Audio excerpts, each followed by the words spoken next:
One thing that I kind of live by is just trying to be extremely positive, and might be kind of funny, but just do what you love. When I come here and I'm putting the controller in my hand and I'm doing sound design, like that's me. This is what I want to do. This is what I'm here for. Hi, I'm Mike Niederquell. I'm a lead sound designer here at Sony, and I've been with the PlayStation family since 2011.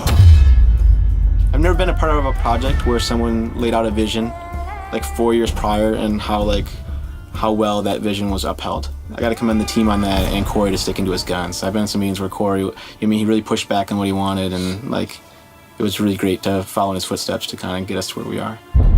I always just make mouth sounds for Mike Niederquell.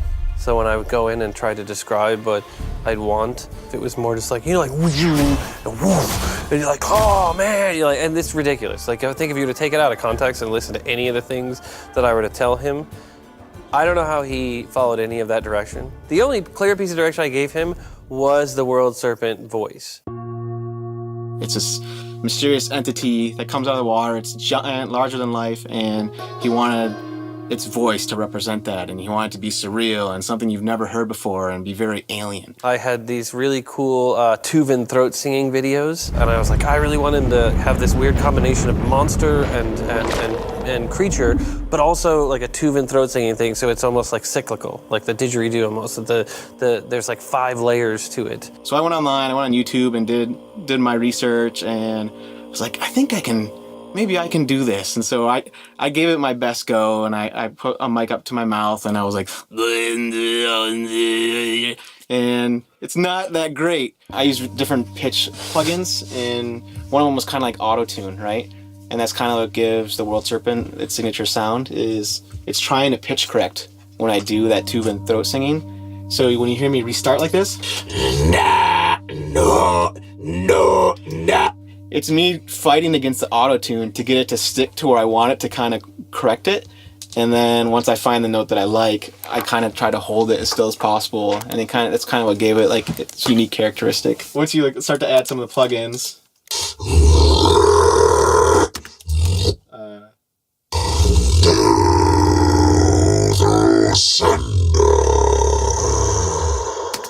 so that's kind of like the bass pitch that I started with, and I kept iterating on top of that pitched version. There's clicks you might hear in his voice, and some of those clicks are like kitten purrs, some are like buffalo little chuffs, there's tigers, there's beluga whale clicks, and all those things are kind of layered together to kind of give it all those other creature-esque sounds that I couldn't necessarily make with my voice.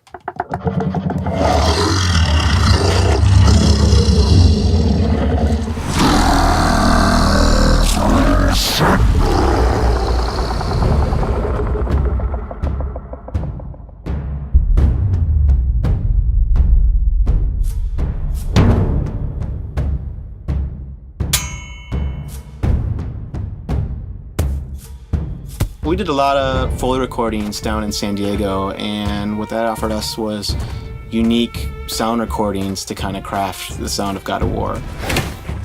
The sound of the axe as it whisks through the air, it has that whoo, and then when it comes back to your hand and punk, has that satisfying ka-thunk sound. The actual really heavy, wet sort of thud sounds that it has when it hits, the sort of cleaving sounds that it has, they seem to just elevate and punch over everything else. So even when Kratos is screaming, it complements and sort of feels like it's on a different level from where he's at. One cool thing we did about the catch sounds that I think it's resonating with a lot of people is, no matter where you throw the axe, we have an incoming embellishment. So on top of it, we have the whooshes that play of the axe spinning, but we also have a whoosh when it comes back to you. And based on how far away you throw that, we actually will fast forward or rewind into the sound to do an offset to make sure that embellishment plays at the right time when you catch it. So it'll always end in your hand. So if you throw it close to you, it'll be. I actually made homemade bull roarers, which are, if you think of like Crocodile Dundee or something like that, when he's spinning this giant thing going wow, wow, wow, wow. So it's basically like a string with a flat piece of wood on it that's kind of oblong like that and rounded. Those recordings ended up just basically being mastered and thrown in as the Dark One's wings. And that's always really rewarding as a sound designer, when you can almost take like a singular source and just kind of EQ it and master it and put it into the game. There's a picture one of the sound designers sent me from San Diego where he has his feet on like a T-bone steak. So they were literally walking on red meat to get some of the flesh footsteps that we used. I think we used some of those inside the Hive and Alfheim and areas inside of the World Serpent. I think the sound for fatherhood changes.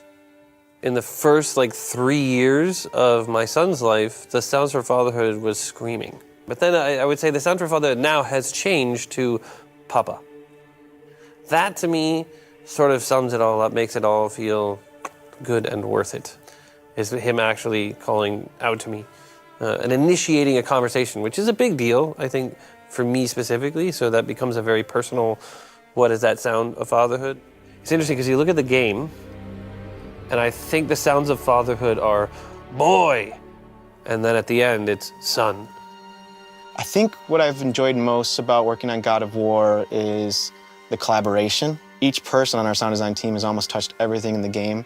We had a very unique process where someone would take an iteration on one thing and someone would have some ideas, and we might have that other sound designer come in and offer their ideas. So it was very selfless. Like people were willing to let go of some things to have someone else try to put their icing on the cake, so to speak.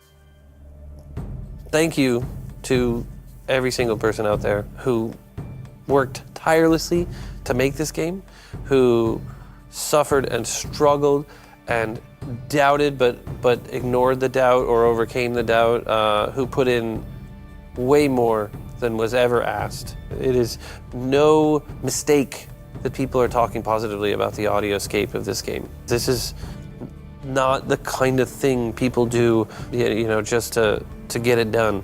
I think they do it because there's part of them that compels them to do something, that makes them desire to actually put a piece of themselves into something, become part of something greater. And I'm so blessed to actually be part of that, to actually stand next to smart people while they do really great things and then take total credit for it. So I did it all. Me. I did not do anything. It's super clear, right? And I'm very sorry for whatever it is I'm going to do in the next 48 to 6 years.